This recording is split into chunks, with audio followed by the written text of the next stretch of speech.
compound ಬಂದ್ಬಿಟ್ಟು sir ನೀವೇನ Babu sir ಅಂತ ಕಣಪ್ಪ ಸರ್ ಸುಸ್ತಾಗುತ್ತಾ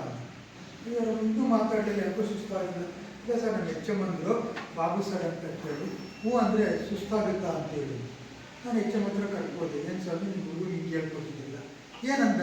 ನೀವೇನೋ ಬಾಬು ಸರ್ ಅಂತ ಹ್ಞೂ ಅಂದರೆ ಸುಸ್ತಾಗುತ್ತೆ ಇಲ್ಲ ಸರ್ ನಾನು ಹಂಗೆ ಹೇಳ್ಕೊಟ್ಟಿಲ್ಲ ಇಲ್ಲಿ ಬಾಬು ಸರ್ ಅಂತ ಬರ್ತಾರೆ ಅವ್ರಿಗೆ ಸುಸ್ವಾಗತ ಅಂತ ಹೇಳಿದ್ರು ನಾವು ಹೇಳ್ಕೊಟ್ಟಿರೋದು ಸುಸ್ವಾಗತ ಅಂತ ಇವ್ರು ಕೇಳಿಸ್ಕೊಂಡ್ರು ಸುಸ್ತಾಗತ್ತ ಈಗ ಪ್ರಯೋಜನ ಏನು ಎಂಜಾಯ್ ಮಾಡ್ತಿರ್ಬೇಕು ಈ ಕಡೆ ಕೇಳಿಸ್ಕೊಳ್ತಾ ಇರಬೇಕು ಮಾತಾಡೋದಿಲ್ಲ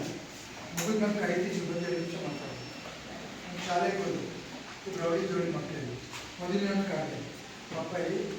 ಮಕ್ಕನೇಸ್ಗೇನು ವೀರಭದ್ರಪ್ಪ ಬಾರಲ್ಲಿ ಮಕ್ಕನೇಶ್ವರ ಬರೀ ಅಂತ ಏನು ವೀರಭದ್ರಪ್ಪ ಅವ್ರು ಏನಂತ ಬರ್ತದೆ ಗೊತ್ತಾ ಇರಬಾರ್ದಪ್ಪ ಅಂತ ಬರ್ತದೆ ಅಪ್ಪನೇ ಇರಬಾರ್ದಪ್ಪ ಅಂತ ಬರ್ತಿದ್ದೀರೋ ಇನ್ನೊಬ್ಬ ಸ್ಮಾರ್ಟ್ ಆಗಿದ್ದ ಏಳು ಜೋಡಿ ಮಕ್ಕಳು 7 ಜನ ಅವ್ನು ಕರೆದು ನನಗೇನೋ ಸ್ಮಾರ್ಟ್ ಆಗಿ ಅವನ್ನ ಬರೀತಾರೆ ಅಂತ ಅವ್ರು ಇರಬಾರದು ದಪ್ಪ ಅಂತ ಬರ್ತಾರೆ ಇರಬಾರ್ದಪ್ಪ ಇಲ್ಲಿ ಇರಬಾರ್ದು ದಪ್ಪ ಇದೆ ಯಾಕೆ ಮಾತು ಹೇಳ್ತಿದ್ರೆ ನೀವು ಕರೆಕ್ಟಾಗಿ ಬರೀದ್ರೆ ಏನು ಅಭ್ಯಾಸ ಆಗುತ್ತೆ ಇಲ್ಲಿ ನಾನು ನೆಕ್ಸ್ಟ್ ಕಲ್ಸ್ಕೊಳ್ಳೋಣ ಅಂತ ಹೇಳ್ತಿದ್ದೆ ಶಾಲೆ ಹೆಸರು ಇನ್ನೊಂದು ಶಾಲೆಗೆ ಹೋದರೆ ಒಬ್ಬ ಹೆಣ್ಮಗಳು